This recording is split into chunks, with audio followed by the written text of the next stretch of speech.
সবাই কেমন আছেন? এই ভিডিও সেশনে আসুন ফিউজ, এমসিবি এবং ইএলসিবি নিয়ে আলোচনা করি। এই ভিডিও সেশনের শেষে আপনি ফিউজ, এমসিবি এবং ইএলসিবি এর সাথে সার্কিট সংযোগ এবং পরীক্ষা করতে সক্ষম হবেন। একটি ফিউজ কি? একটি ফিউজ হল একটি স্বধ্বংসাত্মক উপাদান যা প্রতিটি বৈদ্যুতিক সার্কিটে সুরক্ষা এবং নিরাপত্তার জন্য ব্যবহৃত হয়। এটি একটি সবচেয়ে সাধারণ একটি বর্তনীতে রক্ষা করার জন্য ব্যবহৃত ডিভাইস, যাতে একটি ধাতব তার থাকে যা যখন কারেন্ট ওভারফ্লো হয় তখন গলে যায় এবং কারেন্ট বন্ধ করে বা বাধা দেয়। যখনই বৈদ্যুতিক বর্তনীতে কোনো ত্রুটি দেখা যায়, ফিউজটি নিজেকে ধ্বংস করে সার্কিটের পাওয়ার সাপ্লাই বিচ্ছিন্ন করে বা বাধা দেয়। সহজভাবে একটি ফিউজ হল একটি কম গলনাঙ্ক সহ উপাদান দিয়ে তৈরি একটি তারের টুকরো, যা ফল্ট কারেন্টের কারণে তাপমাত্রা তার গলনাঙ্কে পৌঁছানোর সাথে সাথে গলে যায়। দশম এবং দ্বাদশ শতাব্দীর মধ্যে চীনারা প্রথম ফিউজ ব্যবহার করেছিলেন। সাধারণত বৈদ্যুতিক সার্কিটে একটি ত্রুটি কারেন্টের অতিরিক্ত প্রবাহের বা শর্ট সার্কিটের কারেন্টের কারণে ঘটে।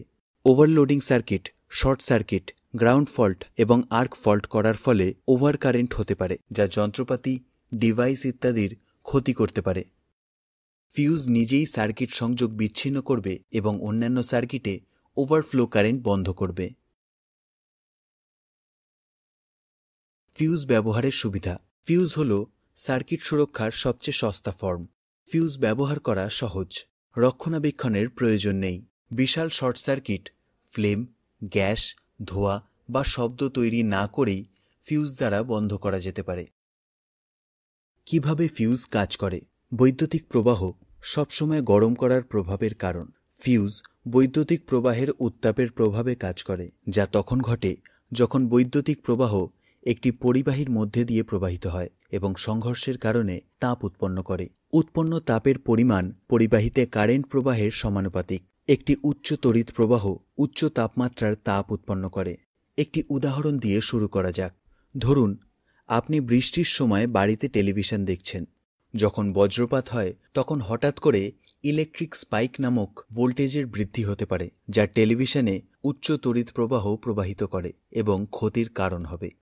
যদি আপনি একটি ফিউজ দিয়ে টেলিভিশন সংযোগ করেন, তাহলে উচ্চ প্রবাহ তাপ উৎপন্ন করবে এবং একই সময় ফিউজটি গলে যাবে, যার ফলে সার্কিটটি বন্ধ হয়ে যাবে এবং টেলিভিশনটিকে ক্ষতির হাত থেকে রক্ষা করবে। ফিউজের প্রকারভেদ। বিভিন্ন ধরনের ফিউজ এখানে তালিকাভুক্ত করা হলো: DC fuses, AC fuses, cartridge fuses, high voltage fuses, thermal fuses, automotive blade fuses বা bolted type fuses, D type cartridge fuses or D-type fuse, rewirable fuse, resettable fuse, HRC high rupturing capacity fuse or link type cartridge fuse, low voltage fuses, cartridge fuses, dropout fuses। কিভাবে একটি সার্কিটে fuse সংযুক্ত করা হয়? ফিউজগুলি সাধারণত live তারের সাথে সিরিজে সংযুক্ত করা থাকে, যাতে কোনো সংযুক্ত ডিভাইসের মধ্যে দিয়ে কারেন্ট যাওয়ার আগে তাদের মধ্যে দিয়ে কারেন্ট প্রবাহিত হয়। ফিউজগুলি কারেন্ট প্রবাহের প্রতি সেন্সিটিভ, তাই যে কোনো ফিউজ শুধুমাত্র কারেন্ট প্রবাহের পথেই সংযুক্ত হতে পারে। সার্কিটের সাথে সংযুক্ত বৈদ্যুতিক ডিভাইসগুলিকে রক্ষা করার জন্য উচ্চ কারেন্টের প্রবাহ বা শর্ট সার্কিট অবস্থার ক্ষেত্রে ফিউজের মধ্যে দিয়ে কারেন্ট প্রবাহিত হয়। এই শর্ট সার্কিট কারেন্ট উচ্চ পরিমাণে তাপ সৃষ্টি করে এবং ফিউজকে গলিয়ে দেয়। যদি ফিউজটি লাইভ তারের সাথে সমান্তরালভাবে যুক্ত থাকে, তবে সার্কিটের কোনো ত্রুটি ঘটলে একই সাথে ফিউজ এবং যন্ত্রপাতিগুলির মধ্যে দিয়ে প্রচুর পরিমাণে কারেন্ট প্রবাহিত হবে এবং এটি যন্ত্রপাতিগুলির ক্ষতি করতে পারে। ফিউজ উপাদানগুলির জন্য ব্যবহৃত উপাদানগুলির নিম্নলিখিত বৈশিষ্ট্য থাকতে হবে: কম গলনাঙ্ক, কম ওহমিক ক্ষমতা, উচ্চ পরিবাহিতা বা কম প্রতিরোধ ক্ষমতা, কম মূল্য, অবক্ষয় থেকে মুক্তি।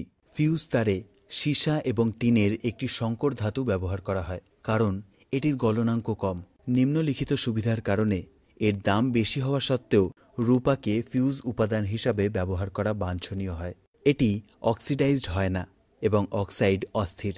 জারণের ফলে রূপার পরিবাহিতা নষ্ট হয় না। কম প্রতিরোধের কারণে সিলভারের সর্বোত্তম পরিবাহী বৈশিষ্ট্য রয়েছে। ফিউজ রেটিং কিভাবে নির্বাচন করবেন? একটি ফিউজ নির্বাচন করার সময় 3টি মৌলিক পদক্ষেপ অনুসরণ করতে হবে। সার্কিটের অ্যাম্পিয়ার রেটিংয়ের উপর নজর রাখুন, যা আপনার ফিউজ রক্ষা করবে। নিশ্চিত করুন যে ফিউজ এবং ফিউজ হোল্ডারটি কম্প্যাটেবল। ফিউজ পরীক্ষা করুন যদি আপনার অভ্যন্তরীণ উপাদান প্রতিস্থাপন করতে হয়। ফিউজ তারের আকার এটির মধ্যে দিয়ে প্রবাহিত কারেন্টের উপর নির্ভর করে। ফিউজের একক অ্যাম্পিয়ারে নির্দেশিত হয়। সম্পূর্ণ লোডে আপনার ঘর একটি নির্দিষ্ট পরিমাণ কারেন্ট আঁকতে পারে, ধরা যাক 5 অ্যাম্পস। সুতরাং ফিউজ ওয়্যারটির একটু বেশি মান সেট করা হয়েছে, যেমন 6.25 অ্যাম্পস। 5 অ্যাম্পসের 125%। আমাদের 5 অ্যাম্পস নির্বাচন করা উচিত নয়, কারণ যন্ত্রটি কাজ করার জন্য আপনার 5 অ্যাম্পসের প্রয়োজন। আপনি যদি 5 অ্যাম্পস হিসাবে ফিউজ রেটিং নির্বাচন করেন, 5 অ্যাম্পসে ফিউজ জ্বলে যাবে, তারপর সার্কিট বন্ধ হয়ে যাবে। সুতরাং 5 অ্যাম্পসের থেকে সামান্য বেশি একটি মান নির্বাচন করুন। আপনি চান যে ফিউজের তারটি 5 অ্যাম্পসের উপরে গেলে গলে যাক, যাতে আপনার ডিভাইস ক্ষতিগ্রস্ত না হয়। এইভাবে আপনার যন্ত্র সুরক্ষিত হয়। আরেকটি উদাহরণ আলোচনা করা যাক। ধরে নিন আপনার কাছে একটি সিঙ্গেল ফেজ পাওয়ার সাপ্লাইয়ের সাথে প্যারালালে সংযুক্ত 5টি 60 ওয়াটের ল্যাম্প আছে। 220 ভোল্টের ভোল্টেজ ধরে প্রদত্ত সার্কিটের জন্য মোট অ্যাম্পিয়ার গণনা করুন। মোট ওয়াট ইজ ইকুয়ালস টু 5টি lamp into 60 watt is equal to 300 watt. P is equal to V into I is equal to P by V, I is equal to 300 by 220। আমরা 1.36 অ্যাম্পিয়ারের মোট কারেন্ট পাই। এই সার্কিটের fuse rating 1.36 অ্যাম্পিয়ারের 125% হতে পারে, যা 1.7 অ্যাম্পিয়ার। এখন আপনি একটি ফিউজ হিসাবে 1.7 অ্যাম্পস বহন করার জন্য যথেষ্ট শক্তিশালী একটি তার নির্বাচন করুন এবং সরবরাহ এবং লোডের মধ্যে এটিকে সিরিজে সংযুক্ত করুন। একই সার্কিটে প্যারালালি আরও দুটি 60 ওয়াটের ল্যাম্প সংযুক্ত করুন। এখানে মোট ওয়াটেজ 420 ওয়াট হয়ে যায় এবং কারেন্ট রেটিং 1.9 অ্যাম্পস হয়ে যায়, যা সংযুক্ত ফিউজ রেটিংয়ের থেকে বেশি। একবার ল্যাম্পটি চালু হয়ে গেলে নতুন যোগ করা লোডের কারণে সৃষ্ট উচ্চ প্রবাহের কারণে অবিলম্বে ফিউজটি কেটে যাবে। এটি পুরো সার্কিটকে সুরক্ষিত করবে। নতুন রেটিং অনুযায়ী কেটে যাওয়া ফিউজ ওয়্যারটি বদলে নতুন একটি ফিউজ ওয়্যার প্রতিস্থাপন করুন।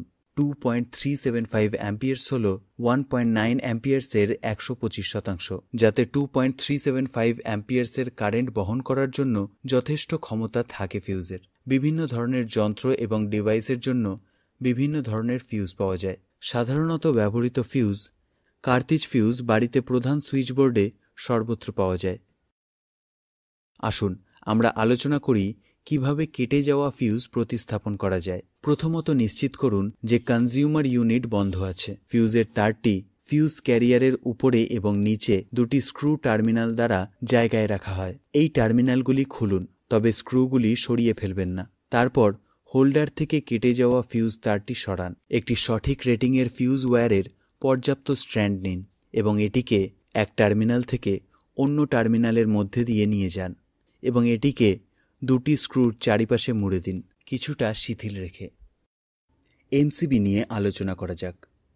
এমসিবি হল মিনিয়েচার সার্কিট ব্রেকারের সংক্ষিপ্ত রূপ। এমসিবি হল ফিউজের একটি উন্নত সংস্করণ। তাদের উচ্চতর বৈশিষ্ট্যের কারণে এমসিবিগুলি ক্রমবর্ধমানভাবে ফিউজ প্রতিস্থাপন করছে।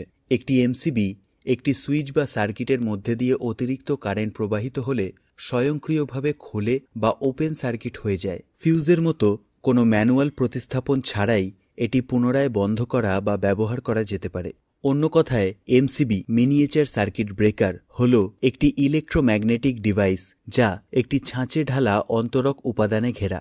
এমসিবি এর প্রধান কাজ হল বৈদ্যুতিক সরবরাহ থেকে সার্কিটকে স্বয়ংক্রিয়ভাবে সংযোগ বিচ্ছিন্ন করা যখন কারেন্টের স্বাভাবিক মান অতিক্রম করে। একটি ফিউজের ক্ষেত্রে এটি একটি ত্রুটি অবস্থার সময় পরিচালিত হয়ে গেলে এটি অবশ্যই প্রতিস্থাপন করতে হবে, কিন্তু এমসিবিতে কোনো প্রতিস্থাপন বা রিওয়্যারিং হয়নি। এটাই প্রধান কারণ বেশিরভাগ ক্ষেত্রেই ফিউজের বিকল্প হিসাবে এমসিবি ব্যবহার করা হয় সার্কিটে। এছাড়াও যখনই সার্কিটে কোনো ত্রুটি দেখা দেয়, এমসিবি এর সুইচ স্বয়ংক্রিয়ভাবে বন্ধ হয়ে যায় এবং ডিভাইসের ত্রুটি সহজেই শনাক্ত করা যায়। ফিউজের ওপর এমসিবি এর সুবিধা নিয়ে আলোচনা করা যাক। একটি এমসিবি ব্যবহার করা খুব সহজ হয় এবং সাধারণত মেরামতির প্রয়োজন পড়ে না। এমসিবি ফিউজের চেয়ে বেশি কারেন্ট সেন্সিটিভ। কারেন্ট প্রবাহে কোনো অস্বাভাবিকতা সৃষ্টি হলে বৈদ্যুতিক সার্কিট স্বয়ংক্রিয়ভাবে বন্ধ হয়ে যায়। শর্ট সার্কিটের সময় তারা ফিউজের চেয়ে দ্রুত কাজ করে, ফিউজের তুলনায় ভালো ওভারলোড সুরক্ষা অফার করে। এমসিবি পুনঃব্যবহারযোগ্য, তাই তাদের কম রক্ষণাবেক্ষণ এবং প্রতিস্থাপনের প্রয়োজন হয়। একটি ফিউজ যাই হোক যখনই এটি ত্রুটিপূর্ণ হয়ে যায় তখন পরিবর্তন করতে হয়। সরবরাহ পুনরায় শুরু করা এমসিবি এর সাথে সত্যিই সহজ। আপনাকে যা করতে হবে তা হল এমসিবি এর নব অন পজিশনে ফিরিয়ে আনতে হবে। ভিডিওটি দেখার জন্য ধন্যবাদ। আপনার দিন শুভ হোক।